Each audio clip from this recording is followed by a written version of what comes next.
Olha, as pessoas andam desistindo muito do seu sonho, né? Então, o que eu diria hoje aqui para você e para os seus telespectadores é que para que você nunca desista do seu sonho. Não importa se te chamarem de louco, todo sonho é loucura, todo sonhador é um louco. Mas quando o sonho se realiza, se transforma em sabedoria. E o sonhador se transforma num sábio.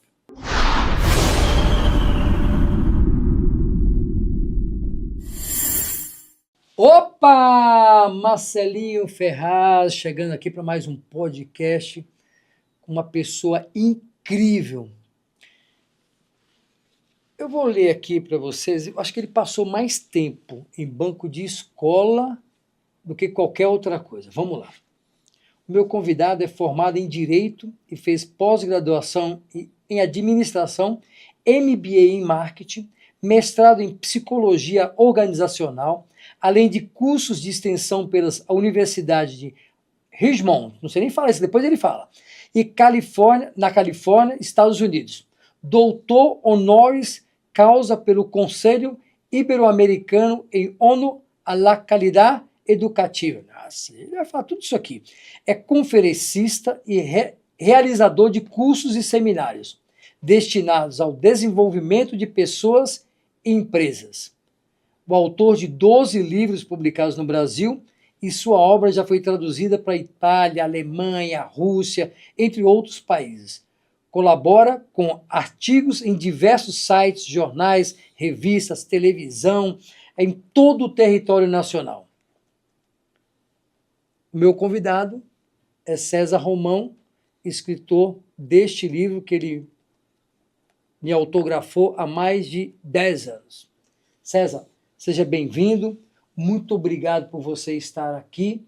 E a minha primeira pergunta é: quem você é? E o que você acha que as pessoas pensam de você? Marcelo Ferraz, é um imenso prazer estar aqui com você. Já acompanho o seu sucesso aqui nesse podcast. Parabéns. É um sucesso merecido. Parabéns. Te admiro muito. Quem eu sou? Sou César Romão, pai do Breno, do Arthur, do Igor, avô do João, amigo do Marcelo, marido da Thaís. Marido não, né? Agora é cafona falar marido, né? Tem que falar homem, esposo. Agora está uma coisa aí que eu nunca vi nada de igual. A minha é minha, então é minha mulher. E como profissão, eu escolhi seguir a carreira de escritor. Então, eu acho que quando a gente pergunta assim, quem é você e tal, as respostas, pelo menos para mim, né, devem partir pelo lado humano. Porque escritor é profissão, empresário foi profissão, jornalista é profissão, né, radialista é profissão. Eu acho que as pessoas têm que olhar um pouco mais para elas. E vou lhe dizer uma coisa: se você fizer essa pergunta para um grupo de pessoas, talvez a maioria comece pela profissão. Comece pela profissão. Mas você é algo relacionado ao seu comportamento humano. Né? Pai, avô, filho, e é por aí. E quem e como você acha que as pessoas te veem? Então, houve um tempo que eu me preocupava um pouco com isso. Né? A gente, quando está começando a carreira, a gente quer sempre saber, pô, o que será que vão dizer? O que será que vão pensar? O que será que... Então, era uma preocupação que eu tinha. Com o tempo, eu descobri que o que as pessoas pensam sobre mim é problema delas. Eu não trabalho mais para entender o que as pessoas pensam. Eu faço o meu trabalho. Tem muito profissional hoje, em diversas áreas, que se ele fosse se preocupar como é que as pessoas o veem, provavelmente o trabalho deles seria interrompido. E eu vou lhe dizer por quê. O que as pessoas pensam a meu respeito é problema delas. Esse livro que você mostrou, ele teve 22 negativas. E só depois de 22 negativas em editoras nacionais é que alguém resolveu editá-lo. Alfredo Machado, fundador da editora Record, a maior editora da América Latina na época. Hoje, acho que ainda é. E a gente ficava sempre preocupado, porque se eu for escrever preocupado, né, você não escreve, porque escrever é inspiração, é algo que vem do que eu chamo de akasra, né, da memória do universo, da sua memória existencial. E a preocupação tira essa liberdade quando você se preocupa com o que os outros vão pensar. Quando eu te apresentei, eu falei 12 livros. Hoje, Ao longo da carreira, 25 livros, estão em 51 países hoje. A inteligência artificial ainda não me reconheceu, porque se você pergunta, ela fala 8 livros, nenhum é meu, são de colegas. E se você pergunta aos países, ela fala 2, é Brasil e Portugal, então são 51. E eu me sinto privilegiado de não ser reconhecido pela inteligência artificial, porque isso mostra que ela não é tão inteligente e nem tão artificial. legal. Cada livro é um filho, Romão, como se fosse um filho. É mais ou menos isso. Por que dizem que cada livro é um filho, né? Porque a gente se dedica com a alma, com o espírito, a gente tem paciência, né? Quem tem filho, eu tenho 3. A competência número 1 para você criar filho é a paciência. Eu tenho até um caso que aconteceu recentemente, impressionante. Eu fiquei chocadíssimo, porque a vida inteira eu tenho um automóvel que eu gosto muito, é um automóvel antigo, e a vida inteira eu quis que os meus filhos, algum deles, né, ligasse, andasse, pusesse para frente, pusesse para trás, levasse para abastecer, Nunca nenhum deles quis chegar perto do carro. E recentemente eu levei o carro para uma exposição, e aí veio um pessoal da Venas de Garagem, um programa sensacional sobre carro antigo, e falou assim: bom, você daria uma entrevista? Eu falei: não, eu não dou entrevista sobre o meu carro. Entrevista meu filho. Mas eu falei porque achei que o meu filho ia declinar do assunto. Marcelinho, esse menino deu um show, ele sabia tudo do carro. Aí eu olhei para a Thaís e falei assim: você está ouvindo? Ele sabia absolutamente tudo. E durante toda a vida ele não quis nem chegar perto daquele carro. Então, a gente às vezes acha que o filho não está prestando atenção, né? Esse jeitão dessa juventude. E por isso que a gente fala que escrever um livro é como ter um filho, porque são praticamente os mesmos comportamentos que a gente tem. São 25 livros ao longo da carreira. Tem algum preferido, assim, que você fala, o Romão foi matador? Então, eu sempre me dediquei igualmente a todos eles. A Semente de Deus foi o primeiro, foi o meu grande best-seller, é o meu grande best-seller. Aí vieram os outros. Por exemplo, você está com um livro aqui que eu levei 15 anos para escrever, numa época que a internet ainda era discada. Então, é um livro que eu escrevi fazendo pesquisas mesmo, sabe? Eu levei 15 anos. Eu achei que esse seria o meu livro mais vendido. Eu achei que ele ia superar a Semente de Deus. No entanto, olha que interessante, ele é o meu livro menos vendido. Não é que ele não vende muito, mas vende menos, é o que menos vende. Então, essa perspectiva que às vezes nós temos, né, daquilo que a gente está fazendo, nem sempre é aquilo que o público está pensando, é aquilo que o público vai eleger. O verdadeiro sucesso de um livro, e de uma música também, é quando o público elege. É o público que elege você um best-seller ou não. É esse aqui, ó. Um homem... E seus discípulos. Ó, uma dica aqui, tá? Eu vou fazer mais uma perguntinha aqui para o Romão. Vamos lá. Qual a frase mais inteligente que você já ouviu? Nossa, foram muitas. Quando eu falei, pô, deu aquele... Foram muitas. Eu tenho uma que eu gosto muito, não porque é minha, não é porque é minha, não, mas é uma frase que eu gosto. Ela foi uma inspiração e ela faz um sucesso danado. As pessoas até gravam, regravam. Eu tenho vídeos com ela que passaram de 2 milhões de visualizações aí nas mídias sociais. E ela é bem simples. O sim do seu coração é maior que o não do mundo. O sim do seu coração é maior que o não do mundo. Eu sou muito apaixonado pela Bíblia, tanto que o meu livro recente é Ensinamentos Bíblicos para o Sucesso. E se eu tiver que escolher uma frase, a frase mais impactante, né, que eu escolheria, seria amarás teu próximo como a ti mesmo. Né? Essa frase, na minha opinião, é a mais impactante já dita durante a existência humana. Top. Romão, nós vivemos num mundo tão desigual, né? O mundo é um bom lugar para se viver? Marcelo, se você pegar todo o dinheiro do mundo hoje e dividir igualmente, em pouco tempo você terá novamente pobres, miseráveis e ricos. Por quê? Porque a pobreza e a miséria está dentro do ser humano. As pessoas carregam isso com elas. O que é necessário fazer? As pessoas crescerem como indivíduos, como cidadãos, como almas, inclusive. Talvez seja a nossa grande missão aqui na Terra, crescer como alma. E a gente não vê esse movimento.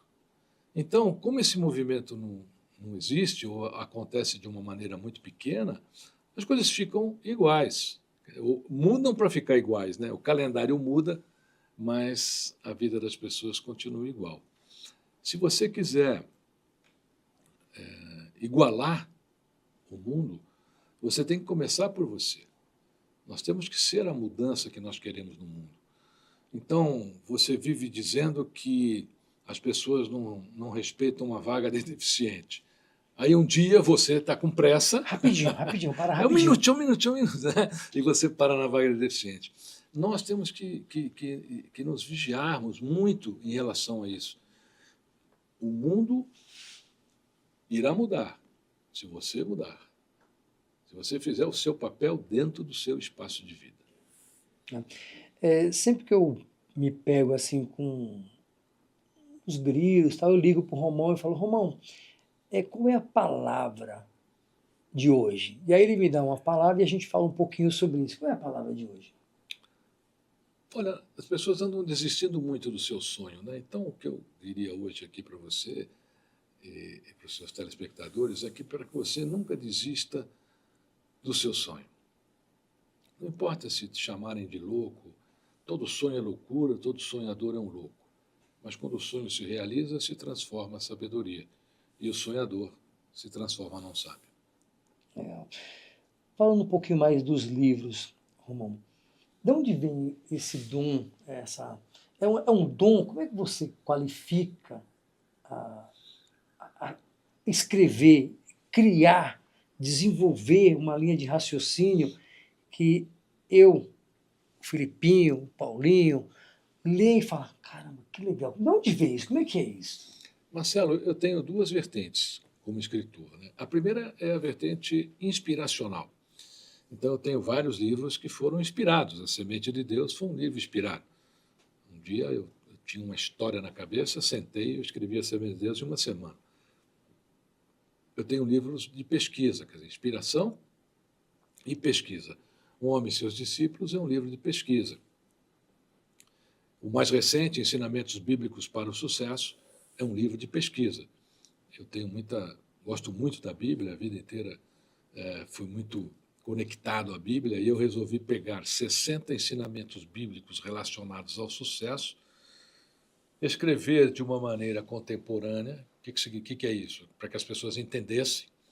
Então, se você ler o livro Ensinamentos Bíblicos para o Sucesso, você vai ficar sabidinha na Bíblia. Vai até dar umas aulinhas aí, porque você vai entender 60 passagens bíblicas de uma maneira muito simples. Então, eu gosto muito de pesquisar. Eu tenho alguns livros que foram feitos sobre pesquisas. Eu tenho o livro Só um Amor Não Basta, foi feito sobre pesquisa de casais. Quando terminavam as palestras, as pessoas vinham e falavam assim, Romão, eu amo minha mulher, mas eu vou me separar. E vice-versa. Eu amo meu marido, mas eu vou me separar. E aquilo me intrigou um pouco. Falei, como é que as pessoas que se amam podem se separar? Porque, para mim, era inconcebível. E aí eu comecei a pesquisar, fiz uma pesquisa com muitos casais. Naquela época, eu tinha no meu site um setor de pesquisas, né? Hoje eu não tenho mais, basta você olhar as mídias sociais, aí você já tem a pesquisa, né, que você quiser. E aí eu resolvi fazer o livro.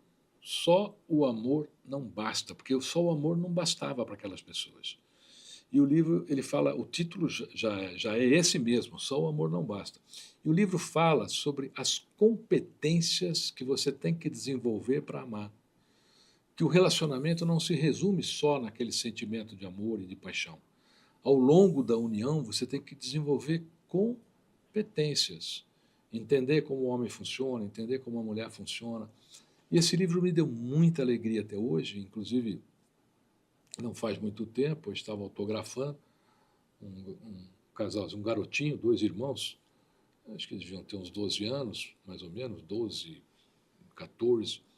Eles se aproximaram, eu achei bacana, né? É para você? Não, é para nós e tal. E a gente está aqui também para lhe agradecer. Graças ao seu livro, meu pai não se separou da minha mãe e hoje a gente está aqui com eles. Então, o seu livro ajudou muito o casamento do meu pai. Você ouvir isso de uma criança, quer dizer, uma coisa pura, honesta, sincera, dita de alma. Então, esse livro é um livro de pesquisa. Né? É um livro de ideias. Então, inspiração e ideias. Essas são as duas maneiras que eu tenho de escrever. Legal. E tem os artigos, né? Eu escrevo para mais de 100 jornais hoje. Então, os artigos eles são mais temas atuais. Então, por exemplo, eu pego um comportamento atual, onde as pessoas estão tendo dificuldade, e faço um artigo naquele mês. E esse artigo vai para todos esses jornais e revistas. Uma vez eu assisti uma palestra tua falando sobre o ego, né? Os tópicos, 7, 8 ou 9 tipos, né? E quando eu vou prospectar, viu, Pedro? Toma cuidado. Eu observo o tamanho do ego do meu cliente, né? Fala um pouquinho sobre isso para a gente. Essa história é boa. O ego é uma coisa que a gente... Por exemplo, você sabe que eu fui o primeiro treinador de palestrante aqui no Brasil, comecei em 90, porque as pessoas assistiam minha palestra, não tinham muitos palestrantes como tem hoje, né? Romão, eu quero fazer isso, me ensina. E aí eu comecei. E em pouco tempo eu fiz um cabide e coloquei na porta lá do setor que eu faço treinamento, e o cabide tem uma placa. Está escrito assim, pendure seu ego aqui, pegue na saída, né? Porque a gente não ensina nada para ninguém que tem ego. Segundo o Enneagrama, nós temos 9 tipos de ego. Só, não tem mais. Mas, de repente, você acha a gente com 14, 15, né? Aqueles egos que não foram estudados ainda. Né? O que é o ego? O ego é o maior inimigo do ser humano. O ego é aquela mentira que o mundo te conta e você acredita, até o dia que você descobre que é mentira e entra em colapso. E como é que o ego chegou no ser humano? O diabo queria dominar o mundo. E aí ele teve a seguinte ideia: vamos colocar um diabinho ao lado de cada anjo dentro do planeta Terra. Aí deu a ordem para que isso fosse feito. Aí o diabo general voltou e falou assim: olha, diabo mor, não deu. Falou, por quê? Ele falou, Deus tem muito mais anjo do que nós temos de diabo. Aí tinha um diabinho trainee ali no cantinho, servindo café, e falou, seu diabo, posso dar uma opinião? Ele falou, quem é você? Não, eu comecei hoje aqui, eu estou só servindo café, eu sou trainee. Bom, fala aí, moleque. E aí esse diabinho falou assim, seu diabo, o senhor não precisa colocar um diabinho ao lado de cada anjo nas pessoas. Basta o senhor botar uma gotinha pequenininha de ego em cada ser humano e o inferno estará feito na Terra. E foi assim que o ego chegou.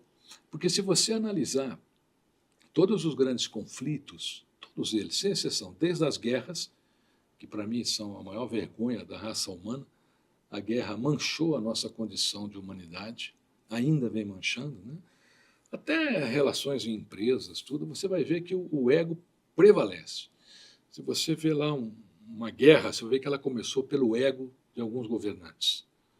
Se você encontra um povo carente em um determinado país, por exemplo, como nós temos aqui, é o ego de algum governante. Né? Governa para ele, não governa para o povo, e assim sucessivamente. Se você tiver que vencer uma coisa na sua existência, vença o ego. Por quê? Porque ele pode até te levantar, mas é ele que vai te derrubar.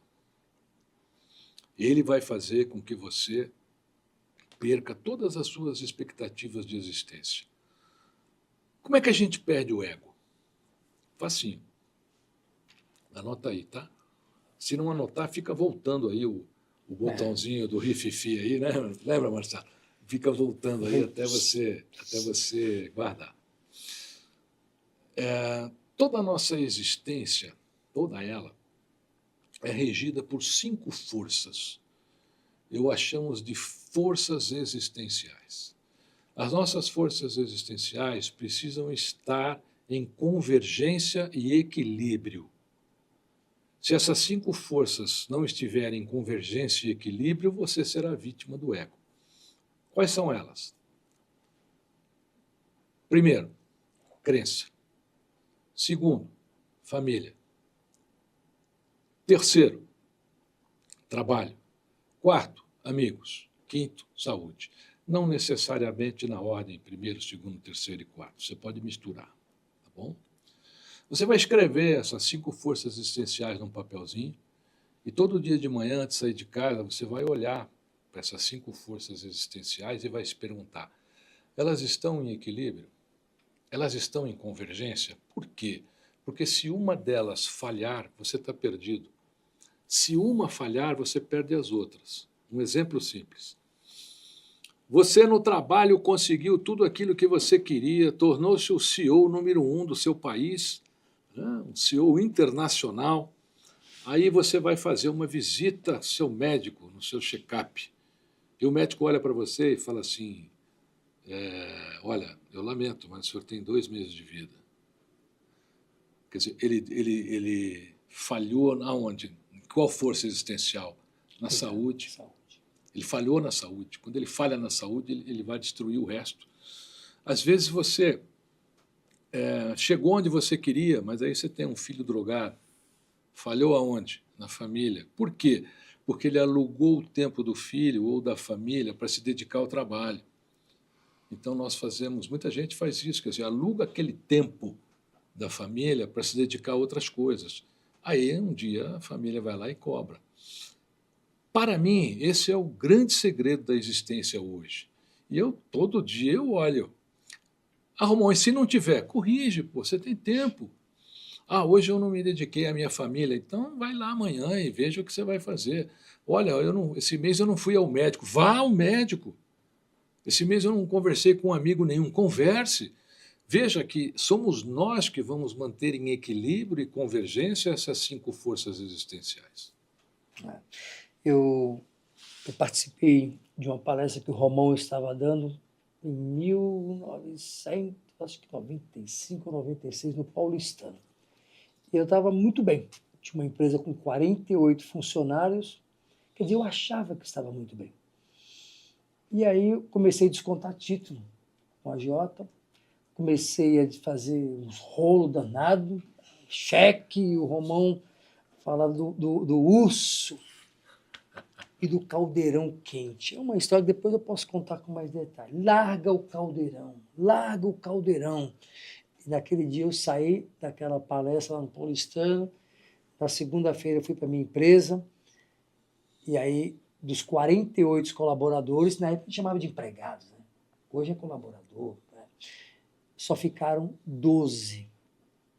Foi uma grande virada, onde eu consegui pagar todo mundo, resolver parte dos problemas e repensar de como eu ia conduzir as minhas coisas. Então, eu sempre te agradeço quando eu te encontro, quando eu falo do caldeirão quente, que eu era o urso, né? E estava me queimando ali, não largava aquele caldeirão. Vamos contar a história aí. Conta, então. pô. É assim, você viu a situação que o nosso querido Marcelo Ferraz colocou aqui. E essa é uma história sufi. Eu gosto muito de história sufi. Adoro. Então, quando ele me contou esse caso na época, eu disse a ele assim, falei, meu amado amigo Marcelo, um urso com muita fome entrou num acampamento e ali estava um caldeirão de comida aromática, pronta para ser comida ali, prontinha, mas o acampamento estava vazio. E o urso rodeou aquele caldeirão até que o urso resolveu pegar a comida. O urso resolveu abraçar o caldeirão para pôr a cabeça dentro da comida. Só que o caldeirão estava quente. E o urso não entendia o que era quentura, ele não entendia o que era ser queimado. Então, no instinto dele, ele achava que ele estava sendo atacado porque queriam tirar aquele caldeirão dele. E ele se debatia para a direita, para a esquerda, para frente, para trás, mas não largava o caldeirão, porque ele achava que alguém queria roubar aquilo dele. E ele era um urso, né, com aquele tamanho todo. A noite chegou, os caçadores voltaram para o acampamento e, quando lá chegaram, encontraram um enorme urso pardo agarrado a um caldeirão, todo queimado, praticamente colado e morto. Na nossa vida, nós abraçamos muitas coisas que a gente deveria largar. A nossa capacidade de existência está mais voltada à nossa inteligência de abandono do que a de posse. Muitas coisas na sua vida é importante você ter consciência de largar. Senão você vai morrer agarrado nelas, achando que alguém quer te tomar aquilo, e a vida vai passar. Então, hoje, se você aceita uma sugestão, dá uma olhadinha aí na sua vida, vê o que você tem que abandonar, vê o que está te queimando. Porque tem coisas que, infelizmente, nós não temos capacidade de solução. Abandona. Deixa para trás. Larga o caldeirão quente. Vou usar a palavra que você usou. Vai lá. Larga o caldeirão quente, porra! E eu saí de lá e larguei o caldeirão quente, foi muito melhor. E é isso aí. O Romão está falando. Está passando por esses perrengues. Reflita, não morra queimado como urso. Né? Tudo bem que nós somos fortes, nós somos resilientes, nós somos. Achamos que nós somos invencíveis, mas cuidado. Né, Romão? Tenha consciência do que você deve abandonar. Quando nós temos consciência e força para abandonar, a gente vai, você anda. Sabe por quê? Hoje, a maioria das pessoas quer chegar ao destino e não aprende com o caminho. Gente, o caminho é muito mais fantástico que o destino. Porque se você aprender com o caminho, quando você chegar no destino, talvez você esteja até maior do que o destino que te espera. Porque é no caminho que a gente aprende, né? É no aço é no fogo que se tempera o aço. E a vida todo dia quer nos temperar, quer nos dar uma lição. A gente é muito teimoso, é muito turrão. A gente tem aquele amiguinho, né, que a gente falou aqui, que é o ego. Esse danado dá uma força para a gente que a gente não tem. A gente só acredita que tem.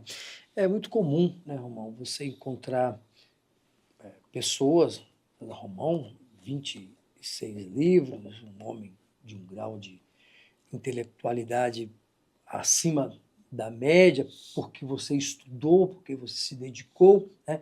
Ficar ali fazendo às vezes, e aí isso aí mexe muito no ego, porque são os verdadeiros puxa-sacos, né? Essa é a verdade.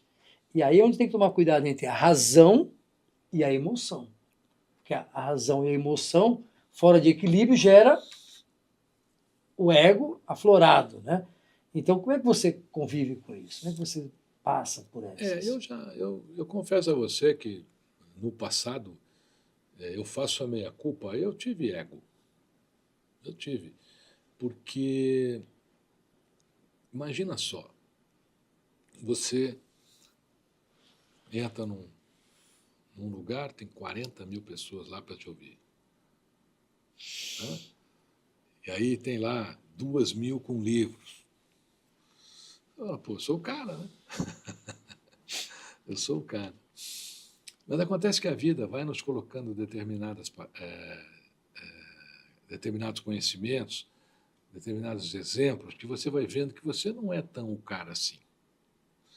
Tanto que eu tenho um exercício que eu fiz já nessa época, né? No início da carreira, eu tinha muito medo.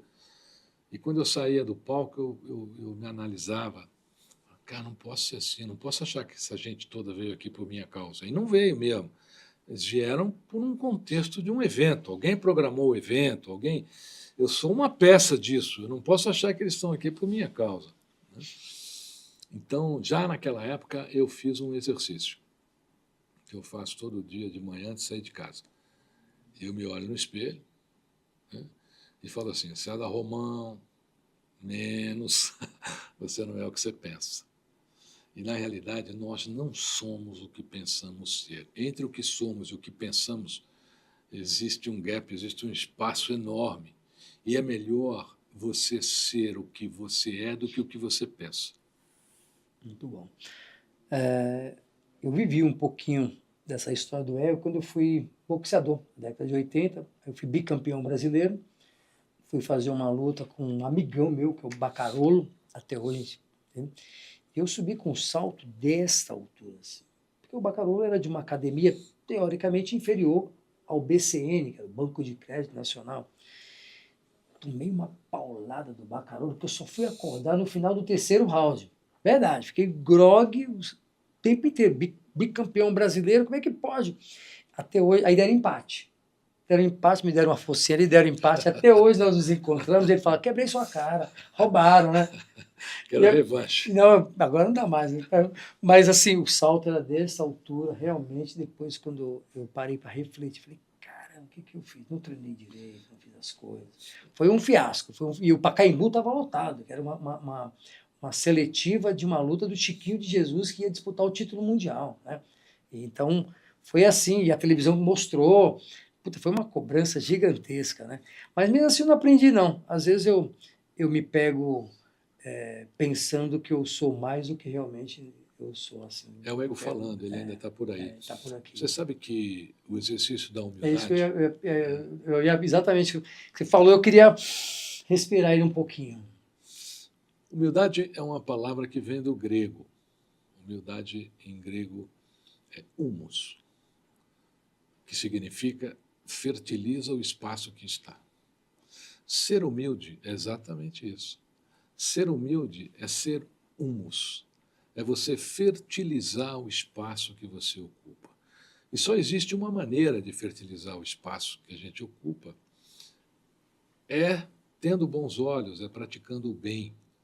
Não existe outra. É só assim que a gente fertiliza, fazendo coisas que podem levar benefícios e itens nutritivos para as pessoas. Então, ser humilde é fertilizar o ambiente que você ocupa.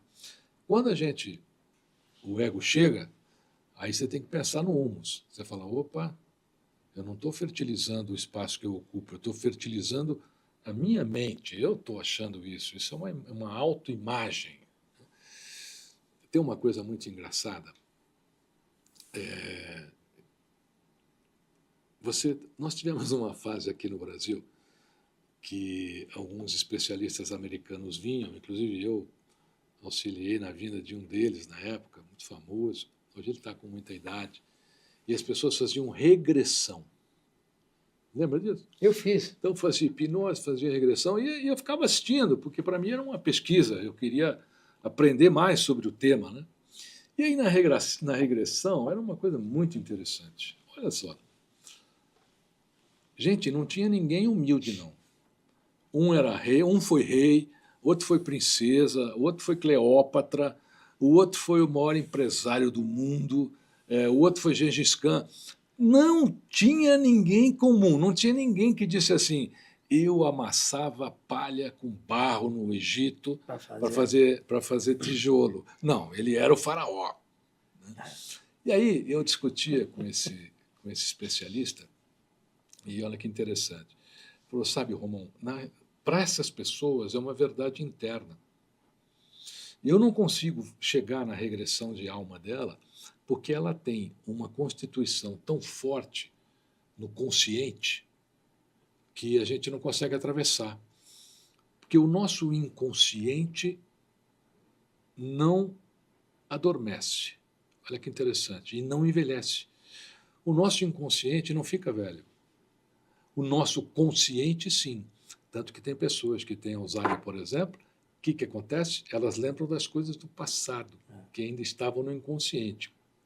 As atuais do consciente, elas não conseguem mais lembrar.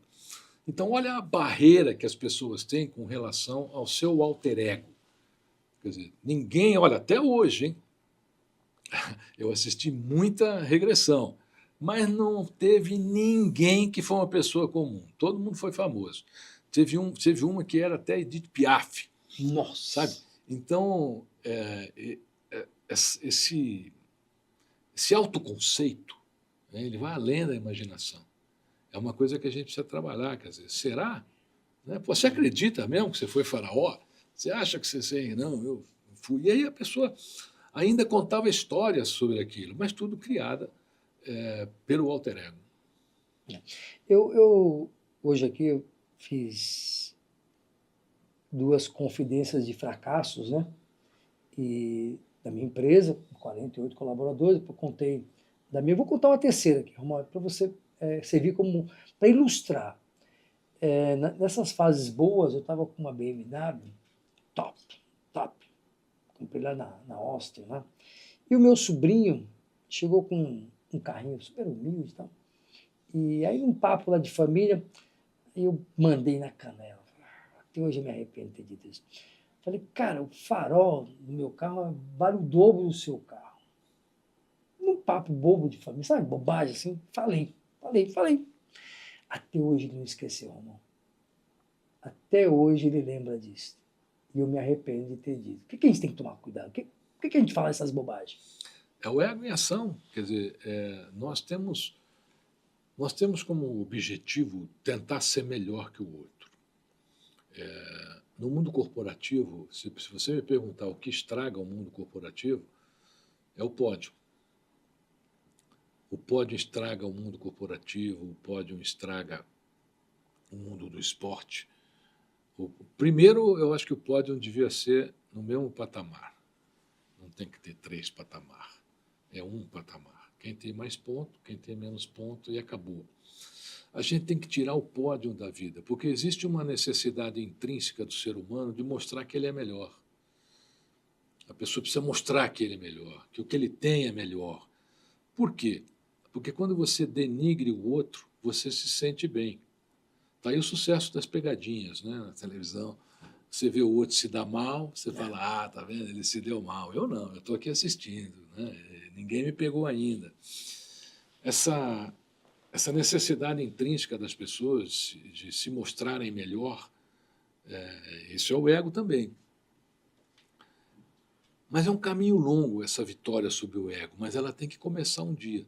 Você já começou. Só o fato de você relembrar, de você se arrepender, eu não sei se você pediu perdão a ele ou não, se pediu desculpa ou não, mas é um bom caminho você chamá-lo e dizer, olha, lembra aquele dia e tal, né?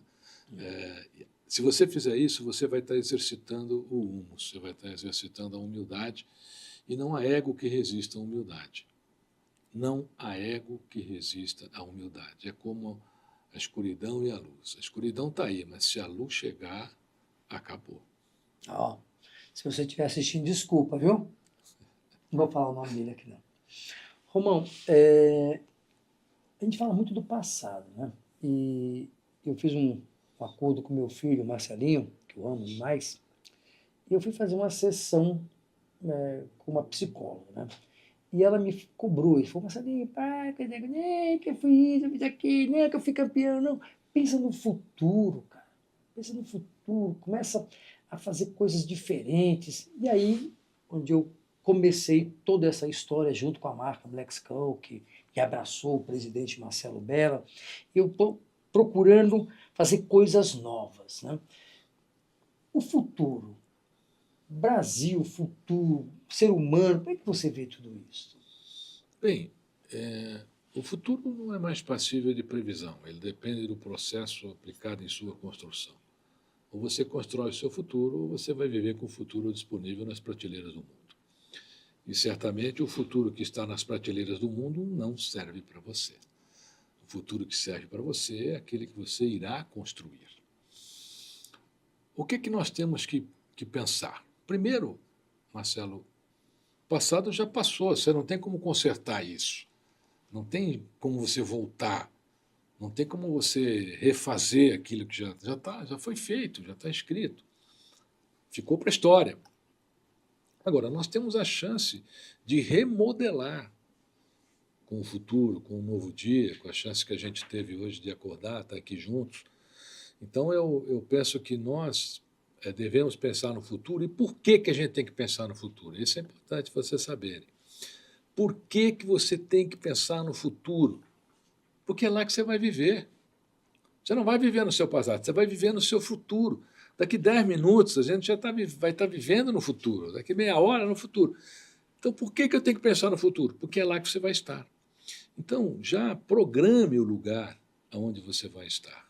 Eu me lembro que eu era garoto ainda, e gostava de escrever, e não que eu já me via como sou hoje, com tantos livros, em tantos países, mas eu já me via escrevendo, já me via vivendo uma vida de autor. Né? Então, isso é muito importante, você já planeja. Você sabe que hoje eu vejo o jovem com poucos planos. Hoje você conversa, eles têm sempre aquela história do influencer, tem sempre aquela história, como se ninguém mais precisasse trabalhar. Basta você se tornar influencer, nada contra, hein? Admiro aí, tem muita gente que eu gosto, mas você não precisa mais de diploma, você não precisa mais trabalhar, basta você ter um celular e abrir aí um TikTok ou um Instagram. Vejam, nesse assunto, um dia um rapaz falou assim para mim numa palestra para jovens, né? Falou, Romão, eu estou vendo aqui o seu currículo acadêmico, você deve ter sofrido muito para estudar tudo isso daí, né? Como o Marcelinho falou no começo, acho que ele não saiu do banco da escola. Hoje está tudo fácil, né? A gente tem o Google, a gente tem isso, tem aquilo. O que você usava para estudar numa época tão difícil? Eu falei, o cérebro. E funciona ainda. Ainda funciona. O que eu sinto é que as pessoas estão deixando de usar o cérebro. Elas estão entregando a sua vida para respostas prontas. Elas não pensam mais. A gente está numa deficiência de cognitivo muito grande. Nós só chegamos até onde chegamos, nós saímos de hominídeos para este exato momento por desenvolvimento do nosso cognitivo. E se a gente ficar atrás de resposta pronta, o nosso cognitivo daqui a pouco acabou. A gente está assim, ó, a gente já não vai mais conversar, né? O teu filho vai estar lá na mesa de jantar com você, ele não vai mais falar assim, papai, por favor, me passe a Coca-Cola. Ele vai fazer assim, ó, e vai apontar para as coisas, né? Nós temos hoje 40% a mais nos jovens, 40% dos jovens que nós temos hoje no Brasil, o vocabulário deles hoje, por exemplo, para a minha geração, Marcelo, e para a sua, eles têm 30% a menos de vocabulário do que eu e você. Tá ligado? Mas daqui a pouco vai aumentar para 40%, para 50%. Tá ligado? É isso. Tem outras aí, né, que eles falam demais. É que eu gosto muito do tá ligado. Tá ligado? Tá ligado? Tá ligado aonde? O que está ligado aí? Né? Vamos desligar. Nós não podemos parar de trabalhar o nosso cognitivo. Muitos jovens têm uma questão... batata. É a primeira pergunta que vem para mim quando eu falo em faculdade. Né? Assim, Romão, por que eu tenho que estudar um monte de coisa que eu não vou usar na minha vida? O jovem na lata. É a primeira pergunta que vem. É muito simples, meu jovem.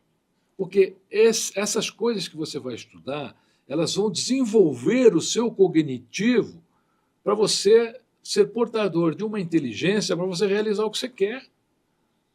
Se nós não tivéssemos estudado a tabuada, se a gente não tivesse estudado a cartilha Caminho Suave, a gente não tinha chegado até aqui. A gente ia ter deficiência de cognitivo.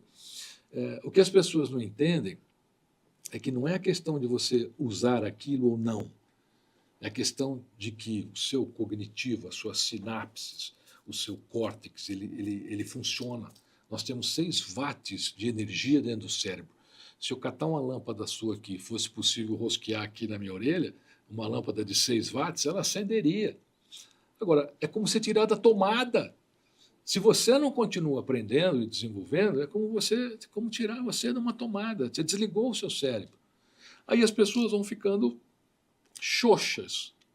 Tem assunto, tem vocabulário, tem palavra, só sabe o que está na moda na mídia social, que muita coisa, você sabe muito bem, é bem inaproveitável, entre aspas. Bastante coisa. Tem muita coisa boa, eu até admiro. Quando eu encontro, eu até escrevo lá, parabéns, eu adorei isso aqui, fantástico, é isso aí que tem que ser. Mas a gente tem que selecionar, né? Então, exercite o seu cognitivo. Bom, eu quero agradecer o Romão por ter vindo aqui, por me dar essa moral aqui no meu podcast. Agradecer a Black School. Romão, dá aquele conselhão bacana ali, ó, naquela câmera aqui, ó, para quem está nos assistindo. Olha, não vou deixar um conselho, eu vou deixar uma sugestão. Pratique o bem, porque só o bem te leva para o caminho correto, mais próximo da sua alma, mais próximo de Deus e mais próximo da existência humana.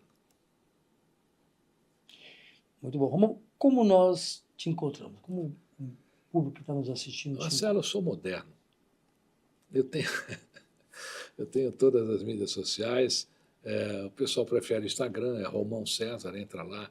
Inclusive, se você nunca assistiu uma palestra minha, eu tenho uma oportunidade a você. Você entra lá no meu Instagram, na bio. Ó, vendo como eu sou moderno? Bio, né? A abreviação de biografia. Daqui a pouco ninguém sabe mais o que é biografia, Não, vai virar bio. bio. Né? Você tem lá o curso Seja Protagonista do Seu Futuro. É um curso de 2 horas. Você vai achar que tomou um avião e ficou um mês numa universidade americana de tanta informação que você terá. E se você me permite, nós temos que tomar muito cuidado hoje. É uma reflexão, tá? Para encerrar aqui. Imagine que hoje a inteligência artificial apregoe que Deus é uma IA secular. Quando a nossa geração passar, daqui 50 anos, a geração daqui 50 anos vai estar ajoelhada em frente a computadores e smartphones nas igrejas. A gente nunca pode deixar a inteligência artificial tomar decisões humanas. Nunca. Lute por isso enquanto você puder e tiver forças. Opa! Vou ficando por aqui. Romão, meu muito obrigado, muito obrigado. Você é um gênio, você é um dos 10 homens mais inteligentes que eu conheço. Eu conheço mais de 100 mil pessoas, hein? Eu convivi muito. Você, top 10, muito, muito obrigado. Obrigado, querido. E não podemos esquecer que o mundo é nosso. É nosso.